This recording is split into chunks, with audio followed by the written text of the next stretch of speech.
What's up, squids? We're back with another pointless video. And today we've actually almost hit 100 miles on the X1 Spark. And today I'm gonna just be telling you, is it worth it? I'm gonna give you all my personal pros and cons of this bike and compare it to the price point and just, should you get this bike? But y'all know, like always, we don't be just standing here talking. Let's get riding. Now, to be fair, you do gotta ignore this. I'm stupid, and first take of this, I actually put down the kickstand and it fell over because it's like slanted like this. And yeah, so I got me a nice little fancy brake lever now. Surprisingly enough though, this bike right here is one of, if not the most miles I have on any e-bike at the moment. And it's just because, I mean, it's fast, it's fun, it's small, so it's easy to just get out real quick, go little ride. Go little ride. Hashtag English on point. Bro, I forget exactly how crazy this hill is every single time. And this is actually the first time I got this bike out full charged, so that's gonna be nice for me to actually even try. I just wanted to climb this hill really quick. It's really fun. But with that being said, that comes to my first pro. Compared to all the mini e-bikes that I've ridden, all the competitors like Yasma, Tudio, any of the mini e-pitters, this thing stock, being the cheapest, literally rips up hills. Like, look at that. I almost just went over the hill. Oh my God, it's crazy. It's insane how much this just rips up the hill. Unlike most e-bikes in this price range, dude, this absolutely rips. I'm 6'1", 160 pounds. I don't know how many times I've said that in my videos. Even with me being that tall and that weight, this thing just rips.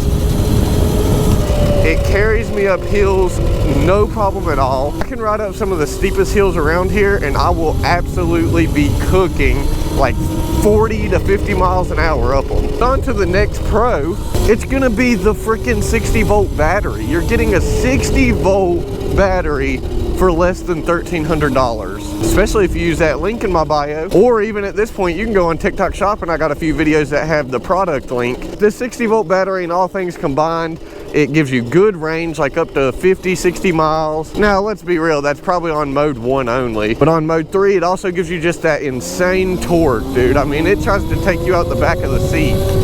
I know me saying that might scare some of the parents away, but listen, there's 3 modes on this bike. First mode doesn't go past like 28, second mode doesn't go past like 30 something, but then the third mode is like fully unlocked, so they can stay in mode 1 and 2 to learn the bike, and then, you know, gradually get better as they go. Right off the rip, you got the fact that this bike is powerful enough to really just pull me or anybody of my size or even bigger, because my dad's like 210 and I let him ride this and he said he hit like 46, and it'll pull you straight up the hill. So it's got the power. Second, it's got that freaking 60-volt battery. Now we'll get to the first con.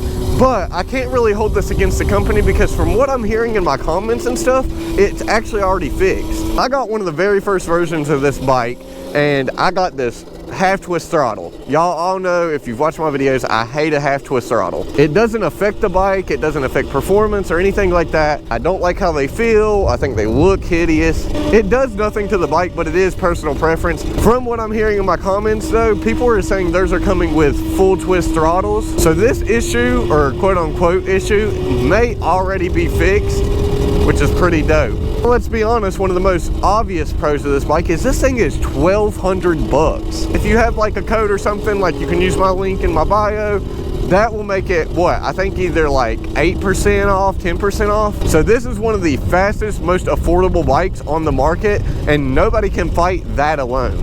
Yeah, people can say this one looks better, that one looks better, this one stunts better, that one stunts better. What most people can't say is the Qronge is slower than this mini e-bike or that mini e-bike. Let's be honest, this is one of the fastest, if not the fastest, mini e-bike on the market right now. With that affordability, the thing that's awesome is the fact that it doesn't seem like they cheaped out anywhere in the quality of the build. Quality of this bike is actually still really good. There's nothing that feels cheap. I mean, you're gonna talk about, well, your lever's bent. Brother, I've dropped motorcycles that are $8,000 on a concrete pad or something and it'll bend the levers. Just don't drop your bike like me, like a Dumbo. The chain quality seems good, the rims, the frame, everything seems solid on this bike. Not to mention it comes with a good headlight that you can cut on and off. You got blinkers and a horn. And I'm talking like proper blinkers, as well as a brake light. Now another con, which again is kind of just personal preference, is the fact that I'm not a big fan of the orange, but outside of the orange, I think this is one of the better looking mini e-bikes because I like the way the plastics and stuff look. It looks like a little dirt bike. I don't know what's up with all these budget e-bike companies though, wanting to use orange and black. I will say though, I think Qronge did it the best out of anybody. Now one thing I know y'all are gonna ask, this is another pro, but I'm not really gonna be able to show you because I'm not good at it yet. If you've seen my series, Learning How to Wheelie, look how easy this bike pops up. Now this is in mode 3, but look at that, insane. Like the torque is literally insane. Now look, I'm gonna drop to mode 1. Look at that, mode 1 even pops right up. Again, I don't feel confident wheeling on this one yet because I'm not good at wheelies yet and I'm not good at stunting on bikes at all right now. But for all the guys that wanna do stunting, you can absolutely stunt on this bike.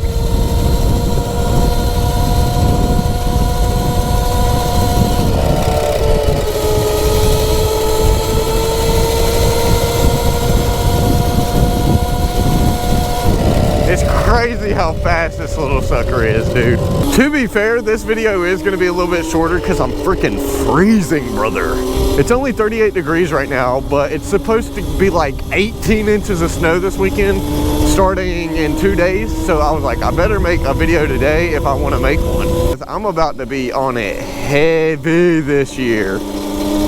I felt like when I broke my wrist, I feel like it happened for a reason, but I also feel like I got robbed out of last season as far as chasing my dream of being a full-time social media content creator, whatever you want to call it. All in all though, this is one of my favorite mini e-bikes, and I don't know, man. I don't think you can go wrong with getting this bike for the price that they have it at. Most of my cons just come from little stuff like that half-twist throttle, the orange. The seat is a little small, especially if you're wanting to stunt, and it's not the most comfortable seat, but what seats on a bike are comfortable usually. At the end of the day, I think if you are interested in this bike right here and you have that $1,000 to $1,200 mark, but you don't want to save a lot longer, this is absolutely a bike that I think could suit you and fulfill your needs. It may sound silly, but you're probably gapping a lot of your friends that are on these Tudios, Yasmas. Shoot, I think this thing might be able to keep up with the XXX, to be completely honest.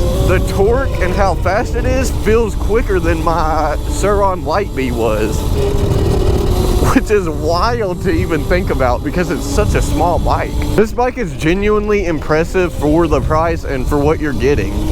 I hate this cold weather, but it is beautiful in the winter and the fall down here in WV. I'm not gonna lie, I know it's a little shorter. I think I'm gonna take my butt back in the house. It's freaking cold and this dog's about to try to eat me up. Look at him, he's scheming on me. Bye. Oh yeah, cooked him. You can definitely run from dogs on this. Back to what I'm saying though, if you think this is a bike you're interested in, as a content creator that always tries to be completely honest with his fans, because I know this is your money, your parents' money, whatever, any kind of money that's been worked for. I'm not going to tell you to buy something if I think it's genuinely a piece of crap or it's not worth the money. This bike right here though, I can sit here and say the Spark X1 from Qronge is worth every penny. I think you could definitely upgrade this if you want to. I've never been big on modding bikes and stuff, but I think that's definitely an option. You can stunt ride this bike. You can ride this on the streets with your friends. It's another con. It doesn't even give a street legal look, and cops probably will get onto you if they see you riding this. But it's not really meant to be ridden on the street like public roads. So I can't even put that against the company or anybody. But yeah, ride the streets. It absolutely rips on trails and hills. It stunts. It's almost close to just $1,000 if you're using codes or links, or if you catch it on some kind of sale. And it does what all these expensive mini e-bikes do. So it's hard for me to sit here and not recommend this bike over most of the mini e-bikes right now. I'm freezing out here, so I'm gonna just leave you with that. You can sit and ponder on your decision some more, watch more reviews, look up the bike more. But if you're going by what I'm saying, I think this is an absolute steal. You can go get it off my TikTok videos. It's in my showcase. Or you can use the link in my link tree, which is also in all my bios on all social medias.